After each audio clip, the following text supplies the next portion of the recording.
Hi മക്കളെ, വളരെ serious ആയിട്ടുള്ള ഒരു കാര്യം പറയാൻ വേണ്ടിയിട്ടാണ് സാർ വന്നിട്ടുള്ളത്. ഇത് നമ്മൾ മുൻപ് ചെയ്ത വീഡിയോൻ്റെ സെയിം കാര്യമാണ്. അതായത് ഈ പറയുന്നത് ഇനി സാർ പറയാൻ പോകുന്നത് ഇതല്ല, പക്ഷേ സാർ ഇത് മുന്നിൽ വെച്ചു എന്നേ ഉള്ളൂ. ഇത് നമ്മുടെ കൊമേഴ്സിൻ്റെ അവസാനത്തെ ഒരു 5-6 വർഷത്തെ റിസൾട്ടാണ്. നമ്മൾ കൃത്യമായിട്ട് ഈ വീഡിയോ ചെയ്തിട്ടുണ്ട് അല്ലേ?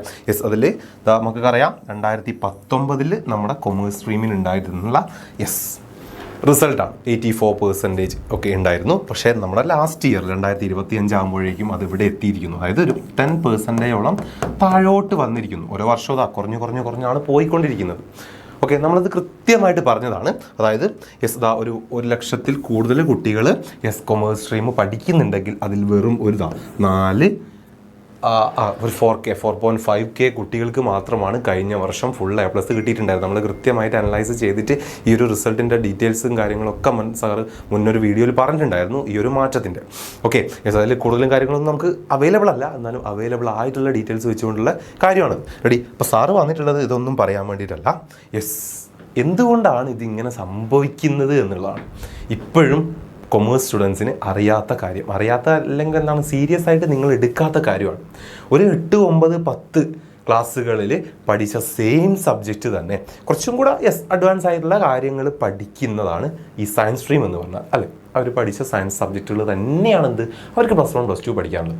പക്ഷേ ആ കുട്ടികൾ അവരുടെ സ്ട്രീമിന് അവരുടെ സബ്ജക്റ്റിന് കൊടുക്കുന്ന ഒരു ഇമ്പോർട്ടൻസ് ഉണ്ട്, അല്ലെങ്കിൽ അതിൻ്റെ സീരിയസ്നെസ് മനസ്സിലാക്കി അവർ +1 +2 പഠിക്കുന്നതിൻ്റെ ഒരു 10-1 പോലും 8, 9, 10 നിങ്ങൾ പഠിക്കുക പോലും ചെയ്യാത്ത +1 കൊമേഴ്സിൻ്റെ ആദ്യത്തെ ക്ലാസ്സിൽ നിങ്ങൾ കേട്ട് തുടങ്ങുന്ന സബ്ജക്റ്റുകൾക്ക് +1 +2 കൊമേഴ്സ് വിദ്യാർത്ഥികൾ ഒരു ഇമ്പോർട്ടൻസ് കൊടുക്കുന്നില്ല എന്നത് ആലോചിക്കുന്നിടത്താണ് അത്ഭുതം. ഓക്കെ, ഒരു പരിചയമില്ലാത്ത പുതിയ സബ്ജക്റ്റുകൾ, accountancy, economics, business studies, okay, language വിട്ടേക്കാം, നമ്മുടെ കോർ സബ്ജക്റ്റുകൾ കേൾക്കുന്നത് എപ്പോഴാണ് കേട്ടിട്ടുണ്ടാവുക? നമ്മൾ +1 തുടങ്ങിയപ്പോഴാണ്. ഒരു പരിചയമില്ലാത്ത അത്രയ്ക്കും പഠിക്കാനുള്ള ആ സബ്ജക്റ്റുകൾക്ക് എന്തുകൊണ്ട് നിങ്ങൾക്ക് പരിചയമുള്ള സബ്ജക്റ്റുകൾ തന്നെ പഠിക്കുന്ന സയൻസുള്ള കുട്ടികൾ അവരുടെ സബ്ജക്റ്റിന് കൊടുക്കുന്ന പോലെ ഒരു ഇമ്പോർട്ടൻസ് എന്തുകൊണ്ട് നമ്മുടെ കൊമേഴ്സിലെ മക്കൾ നിങ്ങൾക്ക് സബ്ജക്റ്റിന് കൊടുക്കുന്നില്ല? അല്ലെങ്കിൽ എല്ലാവരെയും പറയുന്നില്ല, ഒരു 80% കുട്ടികൾ അങ്ങനെയാണ്.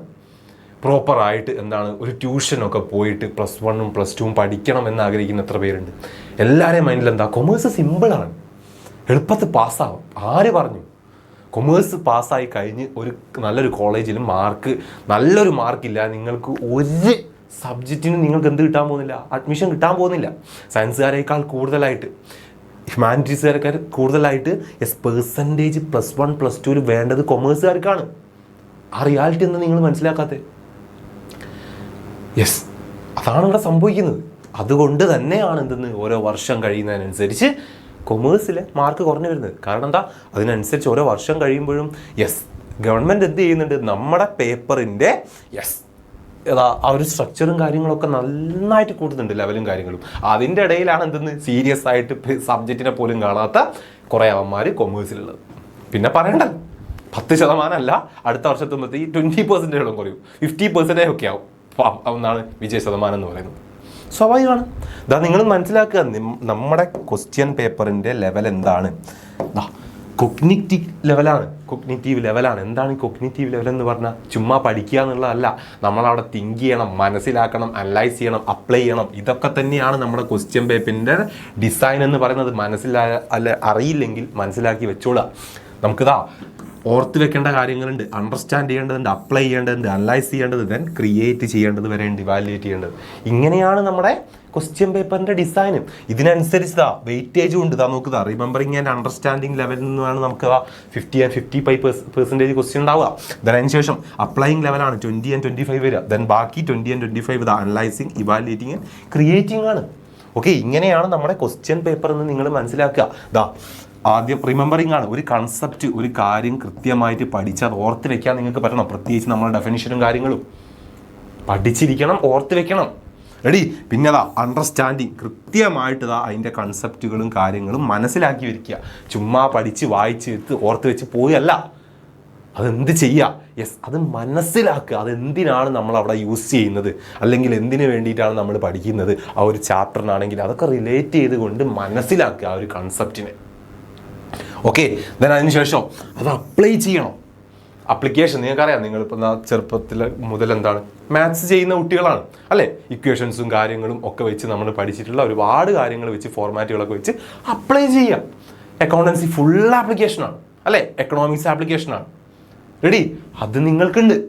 യെസ്, പിന്നെയോ അനലൈസ് ചെയ്യണം. ഒരു കൺസെപ്റ്റ് പഠിക്കുക മാത്രമല്ല അല്ലേ, അതിനെക്കുറിച്ച് അതിൻ്റെ കൂടുതൽ കാര്യങ്ങളാണ്, അതിൻ്റെ ഇൻഫർമേഷൻ വെച്ചിട്ട് അതിൻ്റെ മോട്ടീവ്സ് ആയാലും കോഴ്സ് ആയാലും റിസൾട്ട് ആയാലും റിലേഷൻഷിപ്പ് ആയാലും എല്ലാം നമ്മൾ എന്താക്കണം, മനസ്സിലാക്കിയിരിക്കണം. രണ്ട് കാര്യങ്ങൾ തമ്മിൽ എന്താ ഡിഫറൻസ് പറയുക, അല്ലെങ്കിൽ അത് തമ്മിലുള്ള റിലേഷൻ നമുക്ക് എഴുതേണ്ടി വരും.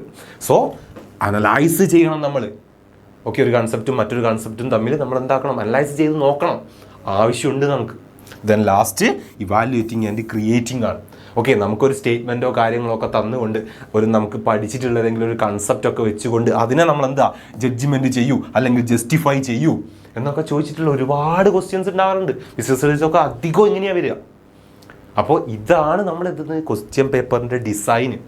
സോ ഇങ്ങനെയാണ് വരുന്നത്. ഓക്കെ, നിങ്ങൾക്ക് ഓരോ ചാപ്റ്ററിൻ്റെ വെയിറ്റേജും കാര്യങ്ങളും നമ്മൾ പറഞ്ഞു, പക്ഷേ ആ ചാപ്റ്ററിൽ നിന്നും ഇങ്ങനെയാണ് ക്വസ്റ്റ്യൻസ് വരിക എന്ന് നിങ്ങൾക്കാർക്കും അറിയോ? അറിയില്ലെങ്കിൽ ഓർത്ത് വെച്ചോളുക.